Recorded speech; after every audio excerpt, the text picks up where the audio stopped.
Hello, everyone. Thank you again for having me in your space, for allowing me. It's afternoon here in Boston. Incidentally, we have some pockets of snow, right? It's not so much yet, but we've got some things falling off the sky. And it's the perfect setup to speak to what's on my heart this morning, or this afternoon rather. Yeah. So I want to speak to becoming this afternoon. The second in my mind shift series, you will recall that last week we spoke to identity. Becoming, it doesn't happen in a moment. No, it's actually the quiet, steady work that shapes what comes next in your life, or what comes next in our lives. A lot of times we look ready on the outside, but maybe we're still ripening inside. Growth is often invisible. There's a lot of work that goes on before growth manifests itself. And trust me, I'm not preaching at you. Whatever I share, it's from my heart. And whatever I share applies to me as well, if you will.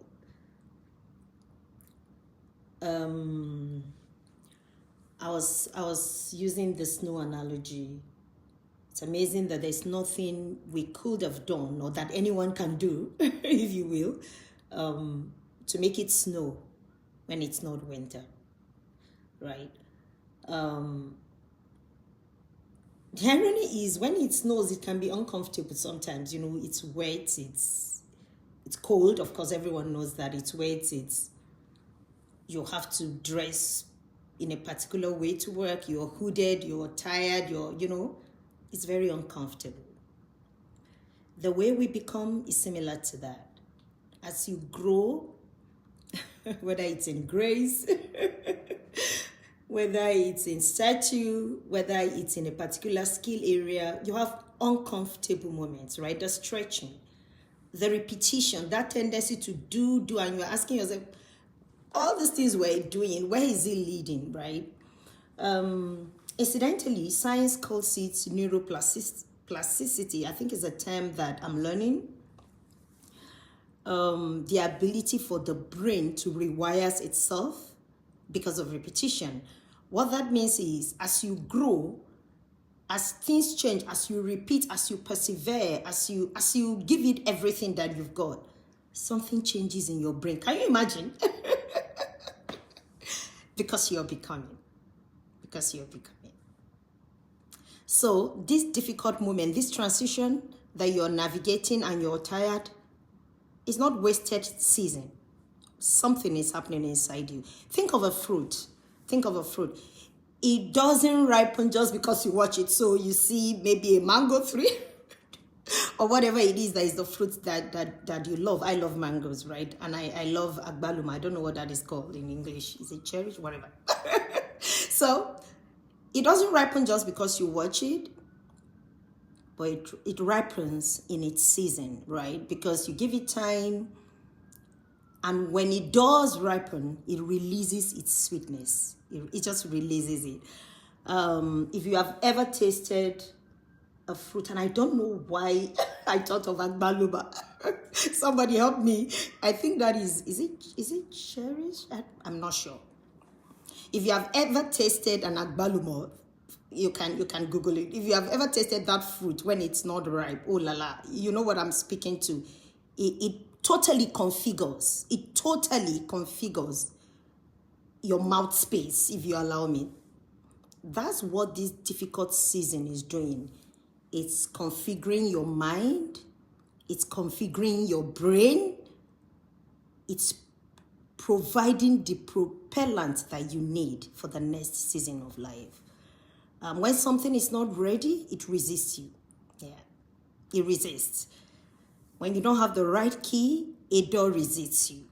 When the fruit is not ripe, it does not release its sweetness. And when the time for something hasn't come, you kind of feel it's because something is wrong with you. No, sweetie, you're all right. You're good. You're good. I'm learning very quickly that the whole of life is this journey, right? So the experience with an unripe fruit is just to remind you that there ain't nothing wrong with you. I strongly believe that becoming works in the same way. I'm looking out my window and it's just it's interesting to see the snow. Anyway, I strongly believe that becoming works the same way, right? The internal work has to finish before the external experience matches it, or before you manifest, if you will. The internal work has to finish.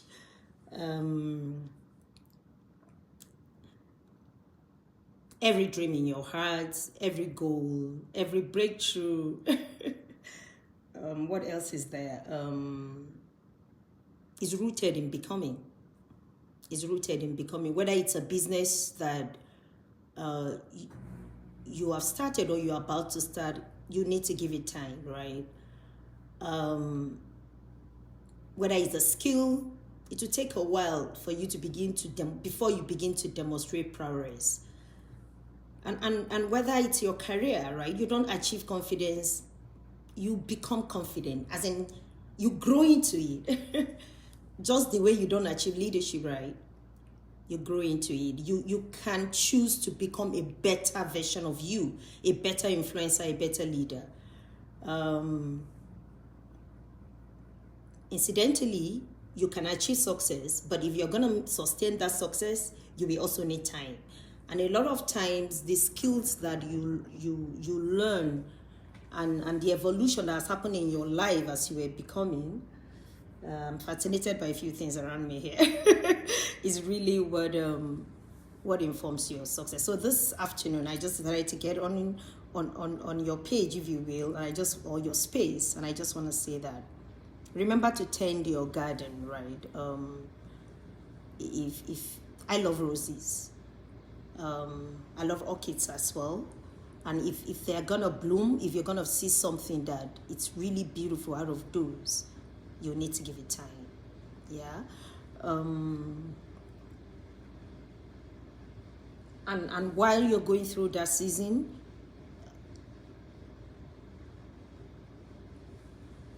thoughtfulness is strength, right? And it's okay to remind yourself that waiting is part of becoming.